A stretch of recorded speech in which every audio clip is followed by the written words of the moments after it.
Hello friends, मेरा नाम है विकी सहरावत। अभी फिलहाल जो देखा गया है जोशीमठ में कि जो वहाँ की जो जमीन है वो धंस रही है और दीवारों में बड़े बड़े क्रैक्स को देखा गया है। तो नेशनल इंस्टीट्यूट ऑफ हाइड्रोलॉजी ने अपनी प्रिलिमिनरी जो टेस्ट रिपोर्ट है उसको सबमिट किया है और उसमें उन्होंने जो वाटर क्रैक्स में से निकल रहा है और जो एनटीपीसी के टनल से निकल रहा है तपोवन में, उन दोनों के सैंपल्स को क्या किया है, इस इंस्टीट्यूट ने कलेक्ट किया है। क्योंकि इसके लिए जो स्टेट गवर्नमेंट है उसने इंस्टीट्यूट को बोला था कि जो सैंपल्स हैं वो जेपी कॉलोनी, क्योंकि वहां पे देखा गया है कि जो 15 फुट लंबे क्रैक्स को वहां पे जो बाउंड्री वॉल्स हैं उनमें देखा गया है और जो बाउंड्री वॉल्स हैं वहां से पानी निकल रहा है। तो वहां से इन्होंने सैंपल लिया है और जो दूसरा सैंपल लिया है वो इन्होंने जहां एनटीपीसी के टनल का प्रोजेक्ट चल रहा है तपोवन में, वहां से लिया है। ये सब चीजें जो की गई हैं ये तब की गई हैं जो वहां के रेजिडेंट्स हैं उन्होंने प्रोटेस्ट की है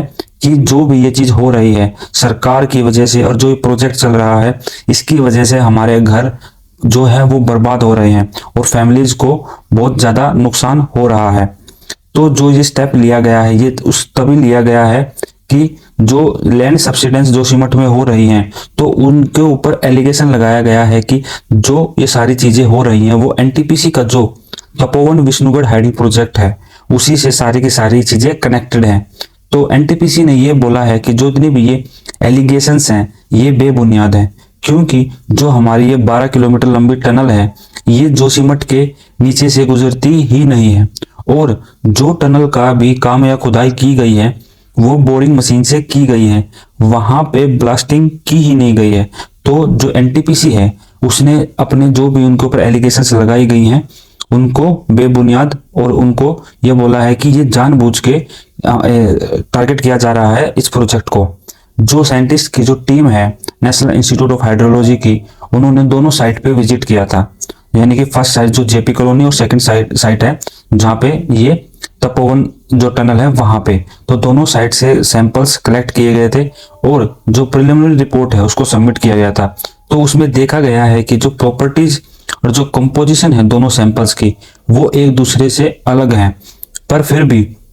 एनआईएच ने ये बोला है कि अभी फिलहाल तो ये प्रिलिमिनरी रिपोर्ट है, इसके बाद जो नेशनल इंस्टीट्यूट ऑफ हाइड्रोलॉजी है वो अगले हफ्ते फाइनल रिपोर्ट को भी सबमिट करेगा। ये बात बोली है जो डिजास्टर मैनेजमेंट के सेक्रेटरी हैं रंजीत कुमार सिन्हा ने। और अभी उन्होंने ये बात भी बोली है कि जहां पे ये क्रैक्स हुए थे वहां पे क्रैक मीटर्स को इंस्टॉल किया गया है जो सेंट्रल बिल्डिंग रिसर्च इंस्टीट्यूट है उसके द्वारा। तो वहां पे ये चीज नोटिस की गई है कि जो ये क्रैक्स हैं इनकी विड्थ है वो इंक्रीज नहीं हुई है पिछले 3 दिनों में। तो जो ये वाटर डिस्चार्ज हो रहा है जेपी कॉलोनी के पास, पहले था ये 540 एलपीएम, फिर ये रिड्यूस होके आ गया था 100 एलपीएम, यानी कि 100 लीटर पर मिनट। पर अभी फिलहाल ये देखा गया है कि दोबारा से जो ये पानी जो निकल रहा है ये फिर से इंक्रीज हो गया है, 150 एलपीएम हो गया है अभी फिलहाल। जो उत्तराखंड के चीफ मिनिस्टर हैं पुष्कर सिंह धामी, उन्होंने एक असेसमेंट मीटिंग को बुलाया था जितने भी देहरादून के ऑफिशियल से उनके साथ। तो उन्होंने ये बोला है कि जो फ्यूचर प्लान है उस पर काम स्टार्ट कर देना है जल्दी से। जब कभी भी जितने भी टेक्निकल इंस्टीट्यूशन और जो साइंटिस्ट हैं इनकी रिपोर्ट मिलते ही जो भी इनको पता चलता है कि ये जमीन किस लिए धंस रही है और ये क्रैक्स किस लिए आ रहे हैं, इन रिपोर्ट्स को आते ही जितने भी ऑफिशियल्स हैं उनको अपना फ्यूचर प्लान तैयार कर लेना है और तुरंत ही उस पर काम कर देना है। और जो सीएम धामी है उन्होंने जो एक मीटिंग ये भी की है कि जो भी जोशीमठ में जो रिलीफ वर्क चल रहा है और जितने भी काम किया जा रहा है सेंट्रल गवर्नमेंट या स्टेट गवर्नमेंट टेक्निकल इंस्टीट्यूशंस के द्वारा, उनकी जो अपडेट है वो उन्होंने ली और ये देखा कि जो काम है वो कैसे चल रहा है। और उन्होंने ये बोला है कि जो डिजास्टर मैनेजमेंट का काम हो रहा है उसको जल्द से जल्द खत्म कर देना है तुरंत ही। और उन्होंने ये भी बोला है कि जो फंड्स हैं डिजास्टर मैनेजमेंट के लिए जोशीमठ में जो भी अब काम होने वाला है, क्योंकि लोगों के घर जो टूट रहे हैं और उनको दोबारा से रिहैब करवाना है, उनका रिहैबिलिटेशन भी बहुत जरूरी है और उनकी लाइवलीहुड जो इनकी इसकी वजह से और जो टूरिज्म पे इम्पैक्ट पड़ रहा है उन चीजों को देखते हुए सरकार ने ये बोला है कि फंड्स की यहाँ पे कोई शॉर्टेज नहीं है डिजास्टर मैनेजमेंट के काम के लिए। और सीएम ने यह भी बोला है कि जो अर्बन डेवलपमेंट डिपार्टमेंट है उसको ऐसी अर्बन टाउन प्लानिंग को प्रिपेयर करना है हर डिस्ट्रिक्ट के लिए, ताकि ये चीजें बाकी डिस्ट्रिक्ट्स में ना हो और यहाँ से एक लेसन सीख लेना है। और उन्होंने ये भी इंस्ट्रक्शंस दी है कि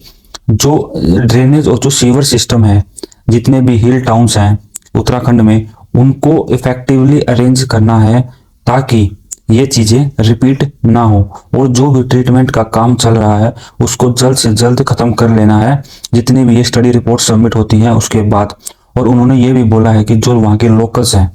उनसे रीट सेटलमेंट जो करने के लिए सजेशंस हैं वो भी लेनी है। और उन्होंने इसके लिए जो चमोली के डिस्ट्रिक्ट मजिस्ट्रेट हैं उनको बोला है कि जितनी भी जो लोकल्स की सजेशंस हैं उनको कंपाइल करें और गवर्नमेंट को जल्द से जल्द भेज दें।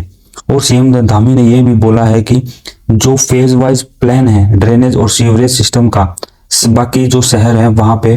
उनको, बहुत सारे शहर ऐसे हैं अभी भी उत्तराखंड में जहां पर ड्रेनेज और सीवरेज का सिस्टम सही नहीं है, तो फेज वाइज प्लान बना के उन चीजों को ठीक करना है। और जो भी ये चीजें हो रही हैं इनसे क्या है सीखना है। तो फ्रेंड्स आज की वीडियो में इतना ही। Thank you friends, thank you so much.